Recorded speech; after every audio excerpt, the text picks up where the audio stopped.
I guess me and Chris had mutual friends in London. I'd been living in London for a while, and this Aphex Twin video happened, and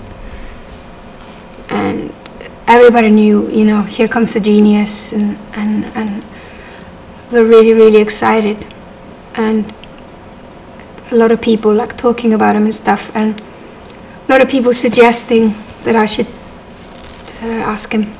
It had been on the cards for a while.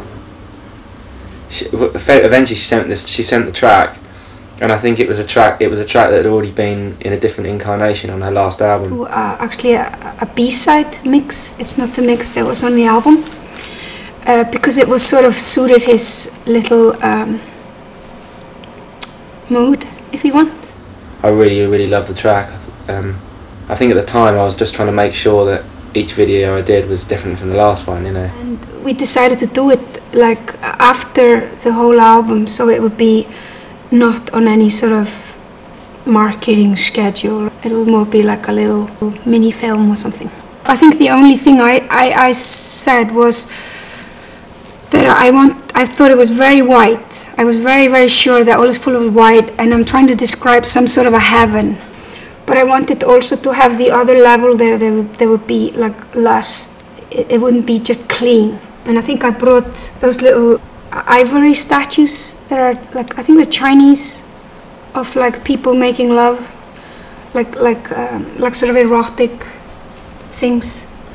And I think I mentioned that I think it should be white, hard surface. That is something that's white and frozen, and then it sort of melts because of love and making love, and so it's like a material that usually, like how the ivory kind of becomes just like, it's erotic. It's quite unusual. You know, I've been obsessed with engineering and industrial robotics since I was a kid, so it was one of the things I was waiting for a chance to do. I remember him coming up with a treatment, and it was like the perfect treatment. And I read it and I thought it was a masterpiece. It was incredible. And I called him to tell him, and he was like, no, it's not good enough. And I'm like, what do you mean? And I said, no, it's too literal. It's too literal what we spoke about. It's too easy.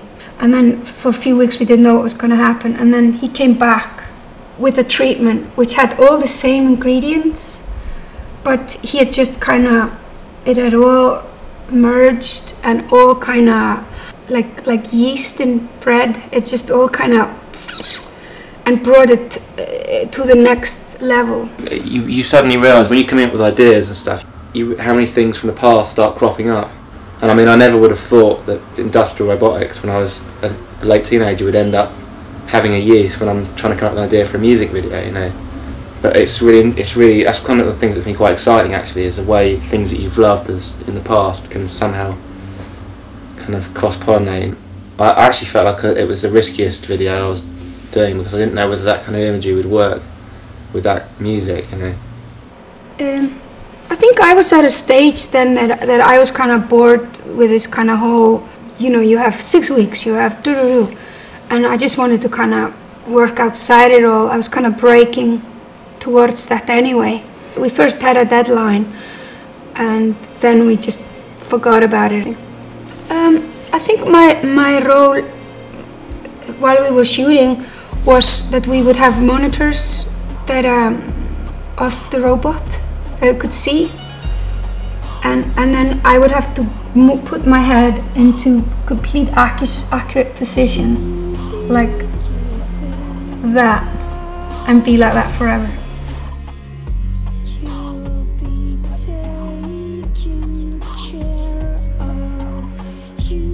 I always think that my strength is in post, is sculpting stuff up in post, and a lot of the time things are pretty ramshack on the way they're shot, and I think that with the Bjork video, that was the most extreme example of that. I mean, that really was a disaster up until the 11th hour.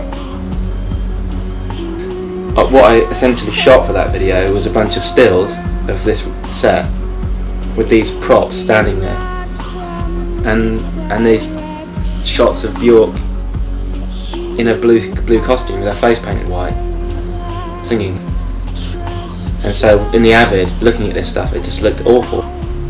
And I actually had a panic attack when I went to the Telecine to look at the rushes. I just thought, this is a fucking disaster. This looks so awful, it's so cheap and nasty. And it was only when Glassworks started doing the computer graphics stuff, and then I'd say about 6 or 7 shots in, as the shots were starting to be done, I started to realise how the video was going to be made completely with the computer graphic additions. And I start having ideas for ways of making the video better all the time. So we were kind of improvising stuff in post. And up until that point I had absolutely no faith whatsoever in computer graphics, and now I'm more of a convert really. But also with the Bjork video, I wanted it to look a little bit 70s. I wanted it to look a little bit old-fashioned. When you shoot into light, it kind of fucks with the contrast a little bit and makes it look a little bit old. But essentially she got me to do the video and then left me alone. I mean, even when I was doing the post on it, I asked her, do you want to come and see some stuff? And she was like, no, I'll wait till it's done.